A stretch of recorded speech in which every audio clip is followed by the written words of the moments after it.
atomic age was born. There is no denying that since that moment, the shadow of the atom bomb has been across all our lives. All men of goodwill earnestly hope that a realistic control of atomic weapons can and will be achieved. Meanwhile, good sense requires that all of us prepare for any eventuality.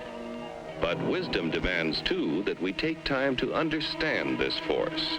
Because here, in fact, is the answer to a dream as old as man himself, a giant of limitless power at man's command.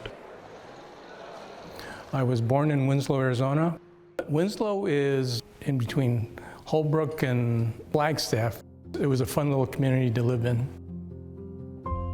In less than 3 hours, an H-bomb might fall over Portland. Back in the Cold War, there was a concern of Russian attack, and I remember a time when Sputnik was flying overhead, and there was concerns about the Soviets having technology far and above what the U.S. had. I remember watching the atmospheric testing, the mushroom cloud, televised on TV. But I never crossed my mind that we could have the potential for being contaminated.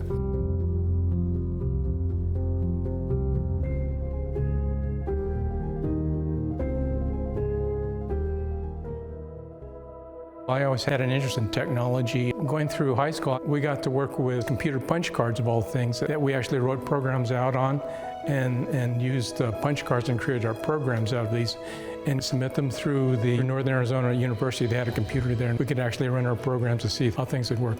I started off working at Sandia full-time on metallurgy and material science. From there, I sprungboard and got to work on physical security aspects, and that's security systems. And that's what sprungboarded me to work on security for nuclear facilities. And so I had lots of chances to explore different aspects of that career at Sandia. Atoms for Peace was started by Eisenhower back in '53. It must be put into the hands of those who will know how to strip its military casing and adapt it to the arts of peace. The United States knows that if the fearful trend of atomic military buildup can be reversed, this greatest of destructive forces can be developed into a great boon for the benefit of all mankind. And so the IAEA was stood up in Vienna, Austria, to do the safeguards part of it. I got a temporary assignment in Washington, D.C., working with the Department of Energy on peaceful uses of atomic energy, where the U.S. will lend technology and materials to countries with several conditions. The conditions being that they had to abide by IAEA, International Atomic Energy Agency, safeguards that they wouldn't use that material for nuclear weapons purposes.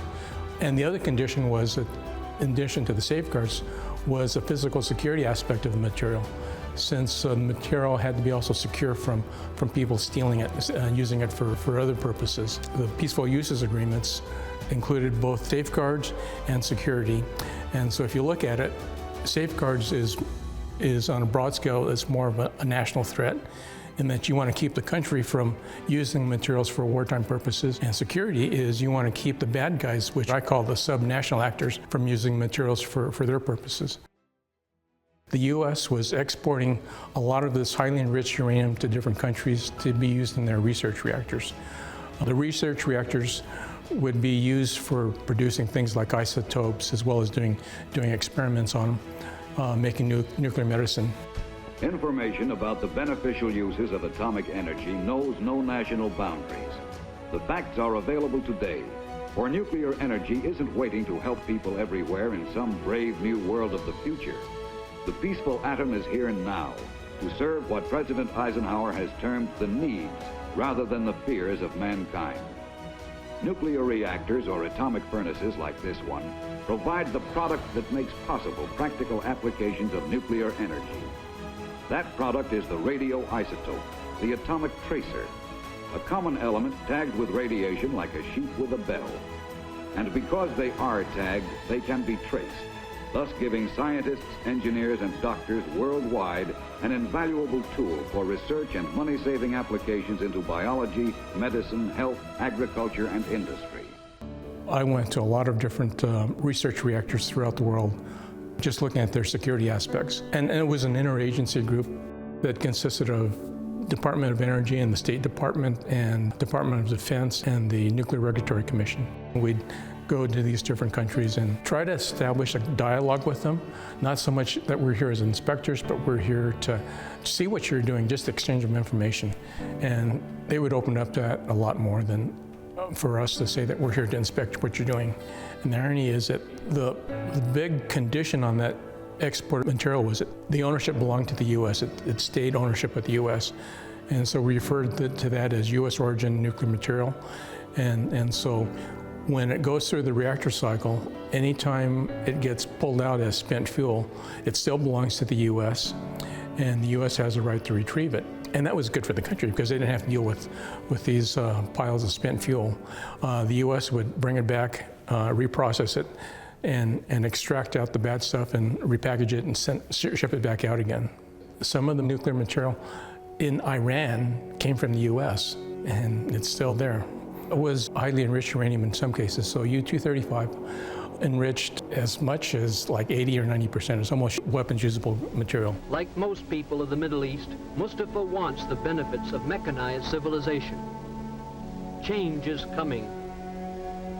Iranian technicians are developing skills to operate complex machinery. Iran may know again some of the glory it knew when Darius ruled at Persepolis over the mightiest empire the world had ever known.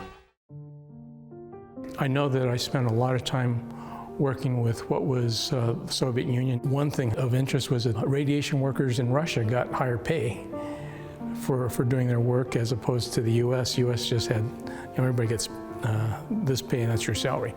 But Russian workers wanted to work in these radiation areas because they got more money. And we would work with them on the physical security aspects, all the way down to the point of helping them write regulations that would work for them on security and safeguards. And a lot of it was work wasted.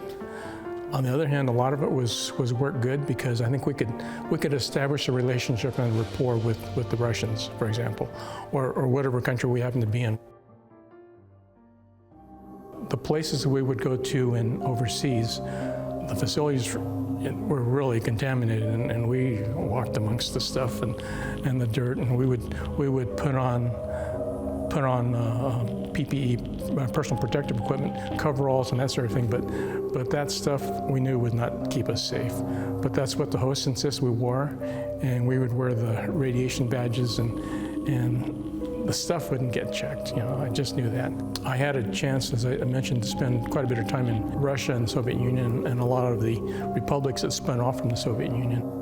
Chernobyl has to deal more with the safety aspects of nuclear power as opposed to the safeguards aspects of nuclear power. We had opportunities to bring in a lot of foreign nationals into the country and train them on physical security. And one of the people we brought in was from Ukraine, and he happened to be the reactor operator on station at the time. And it was an accident that should not have happened. It was a safety accident that was created by an experiment they wanted to try, and that experiment went bad. And so you have Chernobyl. And this guy has I don't know how much good it did him, but of course he had a lifetime pass to ride on the metro and a lot of other free perks from the Russian government at the time.